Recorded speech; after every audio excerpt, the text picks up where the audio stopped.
सती जी ने सुना कि यज्ञ तो मेरे पिता का हो रहा है और सब लोग जा रहे हैं। बड़ी उत्सुकता हुई और कहा, देवाधिदेव, मेरे पिता के यहां उत्सव हो रहा है, निमंत्रण नहीं आया, क्या मैं जा सकती हूं? वामदेव, मैंने सुना है इस समय इस शरीर के पिता और आपके ससुर बड़ा भारी यज्ञ उत्सव कर रहे हैं, सब निमंत्रण में जा रहे हैं, हम भी चले? क्योंकि अपने आत्मियों से मिलने का मन करता है। मैंने देखा इन विमानों में हमारी बहनें भी थी जो अपने पतियों के साथ थी, बड़े सुंदर गहने आदि धारण किए हुए प्रसन्न मुद्रा में जा रही थी। बहुत समय हो गया मैंने अपनी मां को नहीं देखा, उत्सुकता हो रही है हमको भी। शिव कल्याण में ब्रह्म ऋषियों के द्वारा रचा हुआ महाश्रेष्ठ यज्ञ हो रहा है, वैदिक मंत्रों से भगवान श्री हरि की प्रधानता है, चलना उचित होगा। अजन्मा प्रभु, आप ही जगत की उत्पत्ति हेतु और पालन करने वाले, मुझे पता है आप ही त्रिगुणात्मिका माया के सृजन करता है।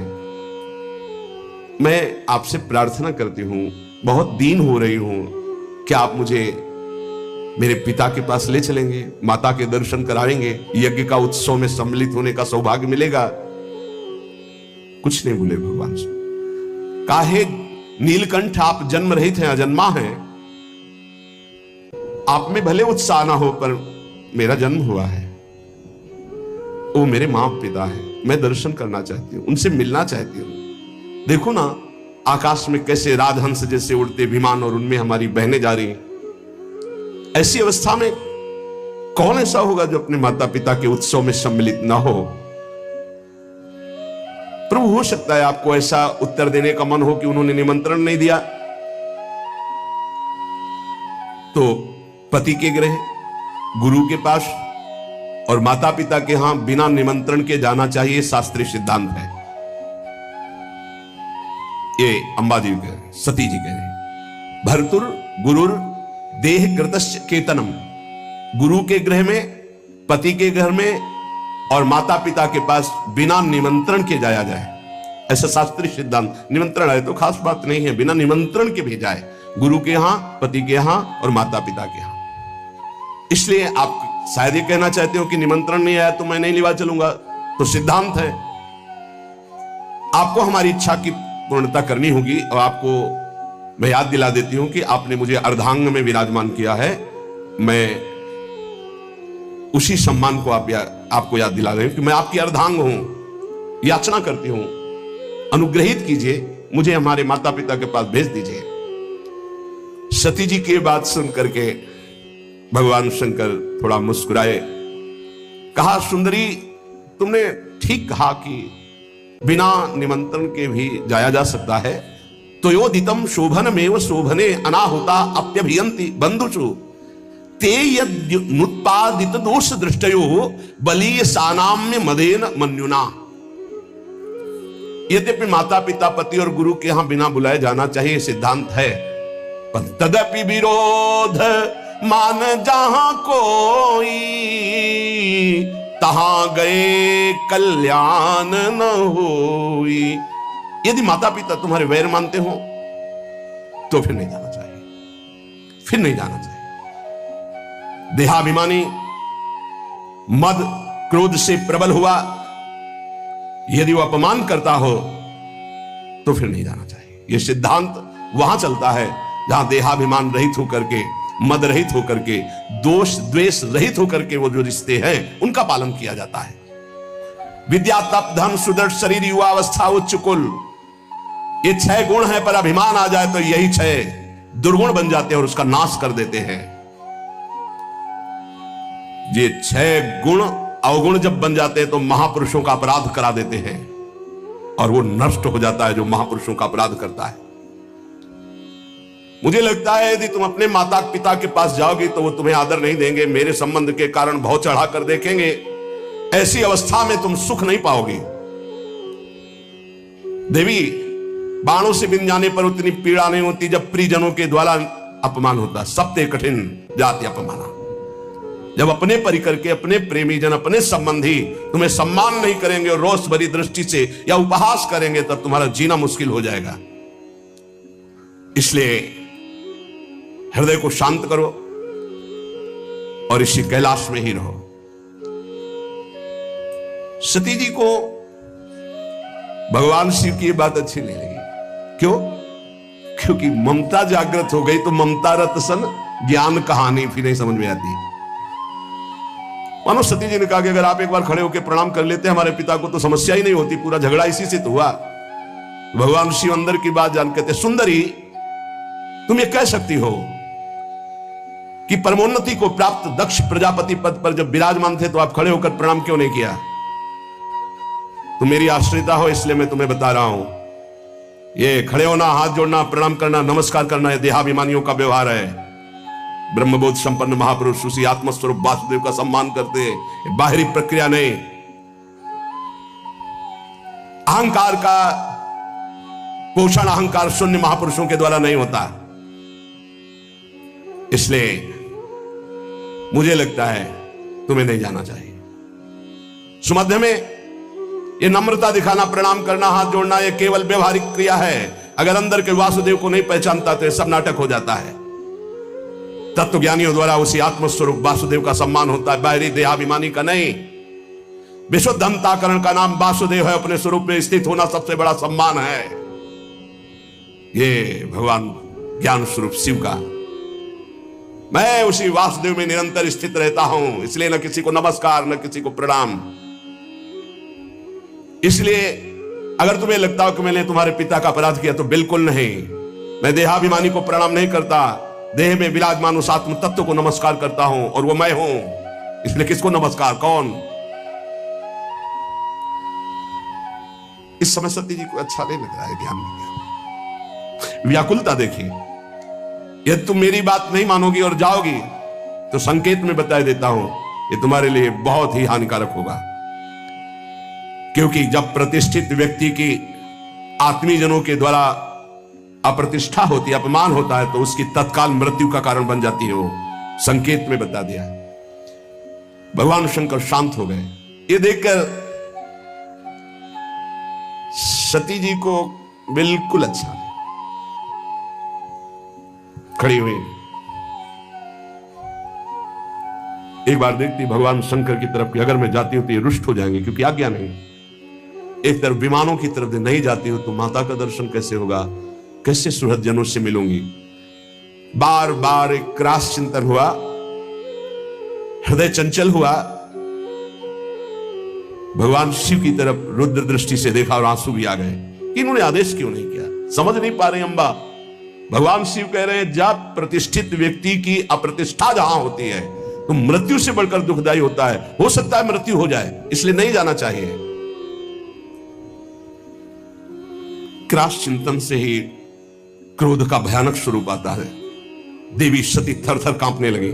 एक तरफ शिव प्रेम, एक तरफ मात पितृ प्रेम। रोष भरी दृष्टि से भगवान शंकर की तरफ देखा। प्रधक्षति वैक्षत जात वे पथो, शरीर कांप रहा। रुद्र दृष्टि से देखा। शोक और क्रोध ने बेचैन कर दिया कि आपने आदेश क्यों नहीं किया। और दांतों से ओठ दबाते हुए शिव जी की तरफ रुद्र दृष्टि करते हुए चल दी। और विचार किया मैंने कई बार इनसे प्रार्थना की इशारे से कि मुझे आदेश दे दो, पर आदेश नहीं दिया। ठीक है ना दो आदेश में जा सकती हूं, देखो यहां त्रुटि हो रही। सदगुरु, प्रिय प्राणपति, पूज्यजन, बिना इनकी आज्ञा के कदम नहीं रखना चाहिए। अगर आज्ञा नहीं है तो बड़ा अमंगल है यदि कदम रख दोगे। लंबी लंबी सांस खींची, भगवान शिव की तरफ देखा और चल पड़ी अपने पिता के घर अकेले। महादेव जी ने मणिमान नामक अपने पार्षद को बुलाया और कहा 10,000 शिव पार्षदों को साथ लो, सुंदर पालकी तैयार करो, बड़ी भारी यक्षों की सेना साथ होनी चाहिए और इनका अनुगमन करो। जाओ पीछे सती।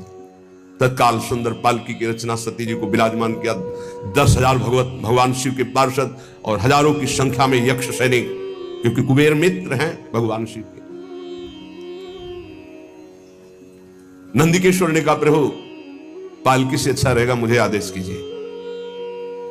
भगवान के नित्य वाहन नंदिकेश्वर गए, कहा माता विराजमान हो हम पर। मैना पक्षी, गेंद, दर्पण, कमल, समस्त राज सामग्रियां, छत्र, चंवर, शंख, दुंदुभी आदि बजने लगी, चंवर डुलने लगे और अंबाजी विराजमान होकर अपने पिता के घर जा रही, बिना आदेश के, गुस्सा होकर। समस्त शिव पार्षदों के साथ दक्ष की विशाल यज्ञशाला में प्रवेश किया। वहां तो वेदध्वनि गूंज रही थी, बड़े ऊंचे स्वर से ब्राह्मण शास्त्र शीर्षा पुरुखा सहस्राक्षा सहस्रपात, एक दूसरे की आवाज दबाने के लिए होड़ लगी हुई थी। बहुत से अलग अलग वेदियों पर देवताओं की स्थापना हुई थी। दक्ष ने एक बार देखा, सती आई, न नजदीक गए, न बात की, न पूछा। भयभीत हो गई सती जी कि क्या जो भगवान शिव ने कहा था वही होगा। पिता ने देखा और कोई आदर नहीं दिया, बहुत घबरा गई। बहनों के पास गई तो ऐसे मुस्कुराते हुए कटाक्ष करते हैं, बिना निमंत्रण के आ गए। हमें तो निमंत्रण भी गया था, भेंट भी गई थी, लिवाने भी गए थे, शायद आपके यहां निमंत्रण तो गया नहीं होगा, कोई लिवाने तो गया नहीं होगा। बहुत चोट सती जी के हृदय में। एक केवल अगर प्यार से मिली तो माता मिली, गले से लग करके। गदगद हो गई सती जी माता के मिलने पर। सती जी ने पूरी यज्ञशाला में देखा, कहीं भगवान शिव का कोई स्थान नहीं। ये देखते ही माता के द्वारा मिला हुआ प्यार भस्म हो गया, हृदय जलने लगा। सर्वलोक महेश्वरी देवी शक्ति की अधिष्ठात्री अंबा, उन्होंने पूरे यज्ञ मंडप पे देखा, सब उत्साहित हैं, कहीं भी भगवान शंकर का कोई भाग नहीं। तो उन्होंने कहा, ऐसा नहीं हो सकता कि प्रभु से बढ़कर प्यार माता पिता का हो। अपार क्रोधाग्नि प्रकट हुई, ऐसा लगा संपूर्ण लोगों को भस्म करने के लिए अंबा ने ठान लिया है। कहा दक्ष, अब पिता नहीं कहा, पिताश्री नहीं कहा, दक्ष तुझे कर्मकांड के अभ्यास से बड़ा घमंड है, हमारे प्राण प्रीतम शिव से द्वेष करता है। सती जी का ऐसा बोलना हुआ कि शिव पार्षद टूट पड़े ब्रह्म ऋषियों पर यज्ञ विध्वंस करने के लिए। सती जी ने सबको रुको, जब तक हमारा आदेश न हो तब तक दंड किसी को मत दो। सती जी ने कहा, भगवान शंकर परम करुणा में, उनसे तू द्वेष करता है। सब लोग मुझे कहेंगे कि ये दक्ष की पुत्री है, ये शरीर दक्ष से निर्मित है, और तू हमारे प्राण प्रीतम शिव की निंदा करने वाला, शिव का विरोधी, यज्ञ में कोई शिव भाग नहीं। अरे कोई वाणी से भी निंदा कर दे तो सर्वनाश हो जाए, तू तो हृदय से उनसे द्वेष करता है। ऐसा कौन होगा तेरे जैसा जो महादेव से विरोध करे। जो दुष्ट मनुष्य स्वरूप शरीर को और स्वरूप पदों को पाकर अभिमान करता है, शिव की निंदा करता है, आश्चर्य है कि वो अपने सर्वनाश को नहीं जानता। इतने बड़े महान अपराध करने पर भी भगवान शिव ने तेरे लिए कोई दंड विधान नहीं किया। तुम महापुरुषों का निंदक, जघन्य अपराधी, दुष्ट पुरुषों में शोभा पाने वाला है दक्ष के प्रति। ये है अपने इष्ट का प्रेम, शिव। ये दो अक्षर जिसकी जिह्वा से निकल गए, कभी कोई पाप उसको दंड नहीं दे सकता। अहो ऐसे पवित्र कीर्ति देवाधिदेव महादेव शिव की तूने अपमान वृत्ति धारण की। तू अमंगल रूप है, तेरे अमंगल रूप से पैदा हुए इस अमंगल रूप शरीर को रखना मेरे लिए असह्य नहीं होगा। जब मैं जाऊंगी तो दक्ष पुत्री कहेंगे भगवान शिव, इसलिए इस शरीर को मैं नहीं रखूंगी। जो मेरे प्राण प्रीतम आराध्य देव के विरोधी अंश से पैदा हुआ, ऐसे शरीर को नहीं रखूंगी। है निरंकुश, धर्म की मर्यादा का तूने विस्मरण कर दिया है। आश्चर्य यह होता है कि इष्ट का प्रेम कितना जोर का होता है। मात्र पितृ प्रेम से ऐसा लगा था कि भगवान शिव की अवहेलना करके सती जी आ रही, लेकिन हृदय में कितना गुह प्रेम अपने आराध्य देव के प्रति है। वैसे तो शास्त्र आज्ञा यही कहती कि अपने इष्ट और अपने पूज्य का अपमान होने पर शक्ति हो तो बलपूर्वक उसको दंड देकर बकवाद करने वाली अमंगल रूप दुष्ट जिह्वा को उसी समय काट डालना चाहिए। छिंदात प्रशय्य रुषति मसतिम प्रभुश्चे जिह्वामसूनपि ततो विसजेत धर्मा, ऐसा धर्म आदेश करता है। नीलकंठ भगवान करुणा समुद्र शिव की निंदा करने वाले, अगर कोई निंदनीय वस्तु खा ली जाए तो वमन करना ही उचित होता है। इसलिए तेरी निंदनीय अंश से इस शरीर की रचना हुई है, अब इसको रखना ठीक नहीं है। हे कामादि शत्रु को जीतने वाले भगवान शिव, क्षमा करना, आपकी आज्ञा का उल्लंघन करके ममता वसाई, पर अब मैं आपका अपमान सह नहीं सकती। आचमन किया, नया पीला वस्त्र धारण किया, आंख मूंदी, योगाग्नि का चिंतन किया, शिव शिव शिव शिव शिव। तत्काल श्री चरणों से अग्नि पैदा हुई और योगाग्नि में शरीर भस्म हो गया। क्योंकि अंबा है, नहीं रखूंगी ये शरीर, तेरा अंश है ये शरीर, ये तेरा अंश है। जब मैं जाऊंगी तो कहेंगे आओ दक्ष पुत्री, ये मैं बर्दाश्त नहीं कर पाऊंगी। अब सब कोई कहेगा ये दक्ष पुत्री सती है, इसलिए मैं अब इस शरीर को नहीं रखूंगी। तूने मेरे इष्ट देव का अपमान किया। जिस शरीर को भगवान शिव वामांग में विराजमान करते थे, महामनस्विनी सती ने तत्काल अग्नि की धारणा की, देखते देखते सबके बीच में भस्म हो गया शरीर। अब तो हाहाकार मच गया, क्योंकि रोकने वाले अब कोई थे नहीं। पार्षदों को सती जी ने ही रोका, भारी विध्वंस मचाना शुरू कर दिया। अब हदम रक्षम ब्रह्म ऋषियों ने उच्चारण किया, ऐसे मंत्र का उच्चारण करके आहुति दी तो यज्ञ कुंड से रिभु नाम के महान प्रतापी दैवी शक्ति संपन्न प्रकट हुए और शिव पार्षदों को मार मार के खदेड़ना प्रारंभ कर दिया। यज्ञ विध्वंस नहीं कर सकते। ब्रह्म तेज संपन्न उन रिभुओं की आक्रमण शक्ति इतनी प्रबल हुई, भाग करके शिव पार्षद कैलाश में आए। इधर देवर्षि नारद जी पहले ही पधार चुके थे। देवाधिदेव महादेव जी की वंदना करके पूरी की पूरी सूचना तत्काल जटा पकड़ी, उखाड़ी और पटक दी भूमि पर। जे ही जटा उखाड़ कर पृथ्वी पर पटका, मानो आकाश को छूता हुआ ऐसा महावीर प्रकट हो गया। ना तो छाती की चौड़ाई दिखाई दे रही थी, ना शरीर की लंबाई दिखाई दे रही थी। ऐसा विराट महान, इतना विशाल था कि स्वर्ग से भी ऊपर उनका सिर हो रहा था। हजार भुजाएं, श्याम वर्ण, सूर्य के समान चलते हुए तीन नेत्र, विकराल भयंकर दाढ़े, लाल लाल जटाए, हाथ में हजारों हाथों में अस्त्र शस्त्र। क्या आज्ञा है? भगवान शंकर ने कहा तेरा नाम वीर रुद्र है, तू उठ, मेरे संकल्प से प्रकट हुआ है, और जा दक्ष के यज्ञ को विध्वंस कर दे। और जिन ब्रह्म ऋषियों ने हमारे पार्षदों को दंड दिया, बलात् उनको दंड देकर के यज्ञ विध्वंस करके हमारे पास आओ। देवादिदेव भगवान शंकर की आज्ञा हुई तो वीरभद्र ने परिक्रमा की और चल दिया। उस समय वो जब चरण रखता था तो ऐसा लगता था भूकंप आ गया। ऐसा महान बलशाली भयंकर सिंहनाद करता हुआ कराल त्रिशूल हाथ में लेकर यज्ञ मंडप की तरफ दौड़ा, मानो काल दंड स्वयं पधार रहा हो। ऐसी गर्जना की, यज्ञ मंडप में लगा कि आकाश से बिजली टूट गई और कैलाश से गर्जना प्रारंभ की। जितने बुद्धिमान ऋत्वज थे वो तो लघुशंका जाना, बोले जाओ महाराज। वो समझ गए कि अब कुछ प्रसाद लंबा होगा तो 50 ब्रह्म ऋषि तो लघुशंका के बहाने निकल गए। कहां? तो इशारे की केवल जरूरत है। ब्राह्मण लोग जनेऊ पहनते ना, इसका मतलब होता है कि लघुशंका जाना। जो अपने तप अभिमान मंत्र बल के की पार्षदों को मार के मंत्र बल से भगा दिया था, वो वहां बैठे रहे। दक्ष प्रजापति को मूर्छा से आने लगी।